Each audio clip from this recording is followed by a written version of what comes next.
Well, hello and welcome to News Center. I am Ashmit Kumar. Now, there's political turmoil in Bangladesh. After facing weeks of anti-government protest, Prime Minister Sheikh Hasina has resigned and fled the country.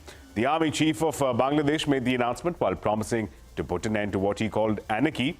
In a live broadcast, Chief of Army Staff Zaman said that a caretaker government would be formed.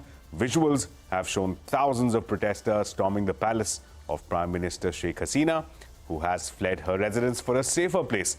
Bangladesh's Channel 24 has broadcast visuals of a huge crowd celebrating outside Hasina's residence in what comes as a strong display of dissatisfaction against the Hasina regime. A statue of her late father, Sheikh Mujibur Rahman, colloquially referred to as the founder of Bangladesh, was vandalized.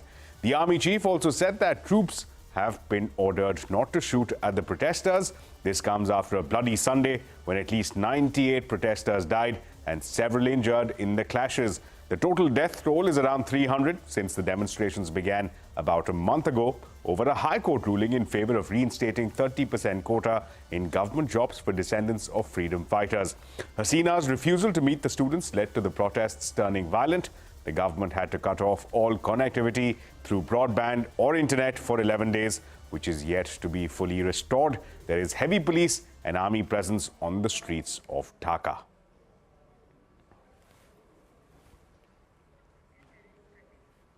And for more on this, we're now joined by Mr. Salim Samad, senior journalist from Bangladesh, joining us. Also with us is Mr. Anil Trigunath, former ambassador and distinguished fellow at the Vivekanand International Foundation.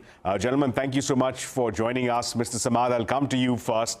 We've had a couple of hours now to digest the announcement that came from the army chief that, look, hold on, ensure that there's calm, there's peace, there's no anarchy, we'll form a caretaker government. He said that he'll be meeting the president to find a solution. We've had a couple of hours to digest that. The nation has had a couple of hours to digest that. Are sentiments calming down in the national capital with lakhs and lakhs of students and protesters still on the road? Thank you for having me. First of all, I will not agree with some of the words comments that you have made about the topic. Now, evidence, the jubilants are in the state, and they are in back to millions. So this is something not very common in this country, that the government has collapsed and the people are all in the street. And they have been in the street since morning, because they could hunch the military is going to ensure that Sheikh Hasina is making a safe exit. And of course, after the safe exit, the military will make an announcement of an interim government. Yes, it is taking little time. Maybe in less than an hour, the interim government will be formed. They will be declared, and tomorrow, hopefully, they will take hold in the parliament. Which is what I want to ask you. That, in fact, was my very next question. A caretaker government and interim arrangement. I want to ask you a twofold question. The interim arrangement that has been worked out is one headed by senior academicians, retired army generals, retired Supreme Court judges. It is to be headed by Dr. Salimullah Khan. Enjoys a vast amount of respect in the civil society as far as Bangladesh is concerned. The two questions I want to ask you is, number one, is there a constitutional precedence or a provision that allows for such an interim caretaker government? And secondly, and perhaps more importantly, at this point in time, when the sentiments are on an extreme high, will it enjoy the confidence of the public going forward in terms of restoring peace and order in Bangladesh? So you have twofold questions. First of all, there is a provision in the parliament, in the constitution. It has happened earlier in 1990. It also happened in 2008. So this is not something very new. But of course, it's not very common. So the constitution says that the prime minister has to resign and place his resignation with the president. The president will approve, and automatically the parliament will be dissolved, and of course the cabinet. So that has already been dissolved, and the parliament is also dissolved. So the next thing, automatically, according to the constitution, the speaker is going to take responsibility to take on board the interim government. So obviously there is no such person as the new president. There will be a chief of the caretaker government. So caretaker concept is now missing. It's not in the constitution. Yes, you can have a caretaker when government is not there. Interim government, yes, that can be formed and it is not will be a technical problem. It will not be unconstitutional. But till now, everything is under the you can say it is under the constitution and is going by the books of the constitution. And the second part is that what did you ask? Sorry, in the second part. The second question I just wanted to get your thoughts on is that Dr. Salimullah Khan heading this interim arrangement, while there may be a constitutional provision and a precedence, but does he enjoy the confidence of the public to help restore calm back to Dhaka, back to Bangladesh? I mean, the name that you have mentioned is not final. There are two lists of interim government, so it is very interesting that in one list there is Dr. Salimullah Khan, Dr. Hussain Zillur, and different civil society leaders' name has been mentioned. In another list, there are some other names.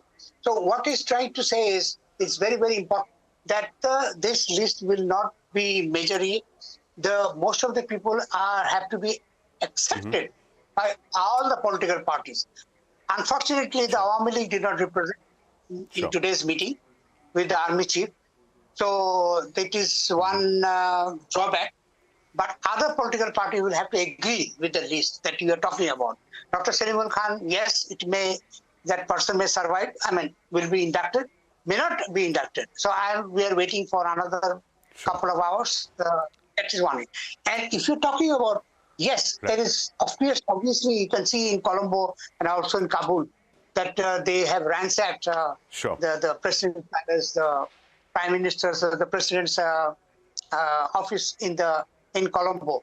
So it has also, and of course, because of the 15 years of anger, the 15 years of the frustration, they have to ventilate.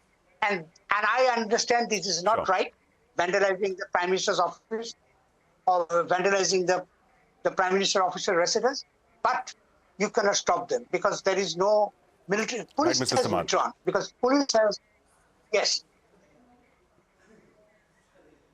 Right, Mr. Samad. Mr. Trigunath, let me also get you in on this conversation. A moment of insurrection of sorts as far as Dhaka is concerned. Dramatic visuals of protesters actually entering the residence of Sheikh Hasina, vandalizing property there, the army standing by. Just give us a sense in terms of the mood of the nation after that announcement by Sheikh Hasina, then the army chief. What does this tell you about the options that are available for the administration in Dhaka? An interim arrangement going forward? Are we heading into elections once again? What are the options that the president has, that the army chief has? I think that in the first place that removal and resignation of Sheikh Hasina may have quelled the mood a little bit as far as the general protesters are concerned. Secondly, the army has also given the orders not to shoot. So therefore, you can't have much violence generally from the forces. So that will also go down well. So the immediate, I think the priority of the army and the chief is to somehow bring about peace and order in the country.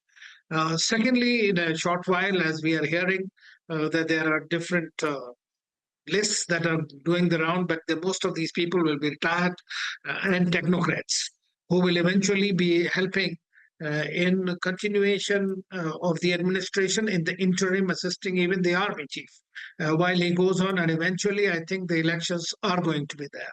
Because one should see, and army also understands it very well, then the people just come out on the streets, and when they vent their anger across the spectrum, we have seen in what happened in Sri Lanka, for example.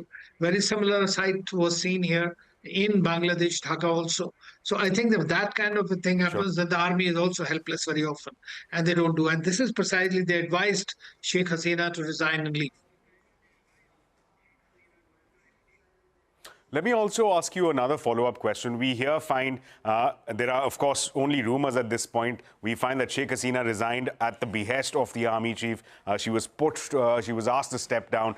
These are, of course, speculation at this stage. We'll begin to get more clarity once the ball rolls forward. The question I want to ask you is there an apprehension within diplomatic circles that the situation in Bangladesh could boil down to a situation that we have towards our western border, which is the army perhaps playing the role of a protagonist in terms of administration, in terms of governance? Is that a possibility that is being discussed as the dice are being rolled in Dhaka as we speak? Well, if you listen to the General Zaman's speech, ab initio, it does not appear that he wants to completely take over the control. And at this stage, it is the formation of an interim government also indicates that overtly, of course, they will be controlling it for the law and order and other things. Whether he would like to continue to rule the country, I think that is a distant possibility at this stage, because it has several repercussions, not only for, within the domestic context, but also in the international context. So I doubt very much that the army would like to continue with its welcome beyond a certain time.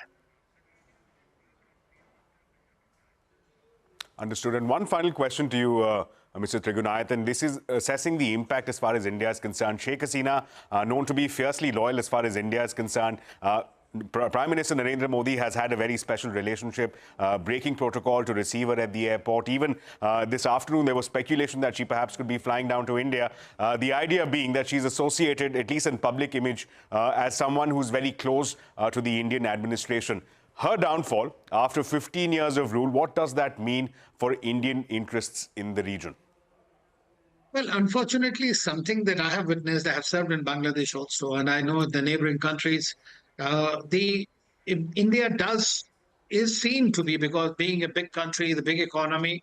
So whichever administration it supports and helps at that time, whereas the policy of India is to support Bangladesh. Totally, completely, in whichever way is for the people of Bangladesh, and not necessarily a particular government. And the Bangladesh government of Sheikh Hasina happens to be there for 15 years. The previous governments, especially the BNP or the Jatiya Party, Sheikh Shah's government, they took an anti-India stance at that time. And Sheikh Hasina, obviously, her father and 1971 and the liberation of Bangladesh, you all remember. And that obviously there is a connect with India in that sense of the term. But as far as India is concerned, no doubt she's a friend. And Bangladesh is a great friend of India. So India's policies towards Bangladesh and welfare and solidarity and the development of Bangladesh will continue to be in accordance with our neighborhood first policy, irrespective of who's going to be there in the part, but we'll see it. But if I can go a step further, I can tell you in the recent past what has happened in Sri Lanka, what has happened in Nepal, what has happened even in Maldives. Even though there were some anti-India stances by those governments, but eventually they realized that a country that can beneficially assist them and help them grow and be stronger is India. And so I think that the Bangladesh people will also realize that it is not necessarily dependent on a leader being in power. Right. So, Mr. Trigunayathan, Mr. Samad, thank you so much for joining us, for giving us perspective on what is clearly a difficult situation for our neighbor towards the east, Dhaka. There a lot of contemplation, a lot of speculation on perhaps what the road ahead looks like. I'd like to thank both of our panelists for joining us and shedding more light. With that, we're heading into a short break. But coming up, the government's Broadcasting Services Regulation Bill 2024 aims to regulate content creators, or as the bill proposes to refer to them, as broadcasters. There are several contentious issues that we have to come to light with. A discussion with Nikhil Pava of Medianama and Rohit Kumar of the Quantum Hub when we come back.